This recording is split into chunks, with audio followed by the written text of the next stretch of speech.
Let's take a look at this question. Using elementary transformations, find the inverse of each of these, right? Let's try to find the inverse of each of these matrices over here. And once we are approaching this question, what are we supposed to do? We are supposed to use elementary transformations. Which transformations do you think can we use? We can use row or column. Let's try this question with row transformation, right? Row transformation, yeah. This is matrix A, let, okay. So what you observe over here is A is equal to IA, row transformation. In case of row transformation, I should be written as a pre-multiplier, okay, and which gives me 6 minus 2 minus 3, 1. This will be equal to 1, 0, 0, 1 times this matrix A over here, times this matrix A over here. What next? Once you are through with this, the first thing that we are supposed to do is convert this into a 1, okay, A11 equal to a 1. So we are using row transformations. R1 can be replaced with 1 by 6 R1. What does it give me? 1 minus 3 by 6, which is minus 1 by 2. This is minus 2, this is 1, okay. This is equal to what? 1 by 6, 0, 0 and 1. This is matrix A, right? I hope that's clear. What next? What next? Once you have converted this into a, okay, once you have dealt with this R1, this element, first A11. In case of row transformation, we'll talk about this column next, right? This particular element next, the first column, right?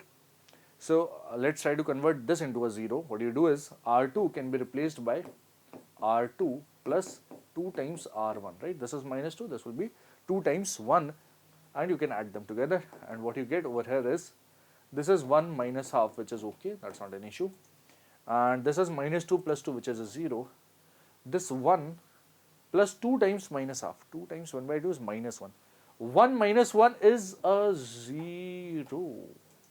Very interesting. This particular row becomes all 0. Okay. What do you have in the RHS is, it's not required actually, but let's write the RHS as well. 1 by 6, 0 is okay. This is 0 plus 2 by 6, which is 1 by 3, and this is 1, this is A. And at this stage, while applying the elementary transformations, elementary row transformations, if you get all zeros in a particular row, you will never be able to create this into a 1, right? You will never be able to create this into a 1, and therefore, the next step does not follow. And we say at this stage, we realize since all elements of R2 are 0, comma, therefore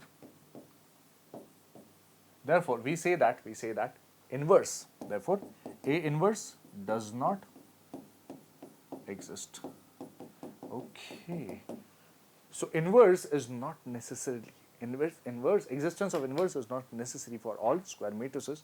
For this matrix, inverse does not exist. For this matrix, inverse does not exist. So we cannot find the inverse of this particular matrix, right?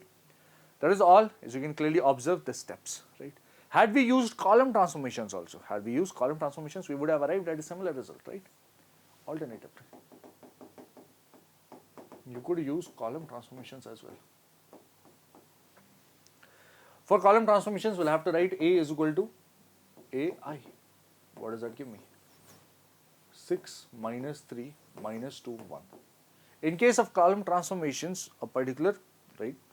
For row transformation, one particular row become all 0. In case of column transformations, one particular column may become all 0. This is equal to, what do you have? A times this matrix. A times identity matrix 1, 0, 0, 1. The first step that we'll apply is, what you observe is C1 can be replaced with 1 by 6 C1. What does that give me? This is 1 minus 2 by 6, which is minus 1 by 3. This is minus 3, this is 1, which is equal to A times 1 by 6, 0, 0, 1. Next, we try to, in case of column transformations, we'll have to solve for the first row. So first row, the first element has been solved. Let's try to convert this into a 0. So we'll have to multiply this with 3 and add over there. C2 can be replaced with C2 plus 3 times C1. What does that give me? C2 plus 3 times C1. C2 plus 3 times this. So this is 1 minus 1 by 3 is okay. 3 times this, add minus 3 plus 3 will become 0.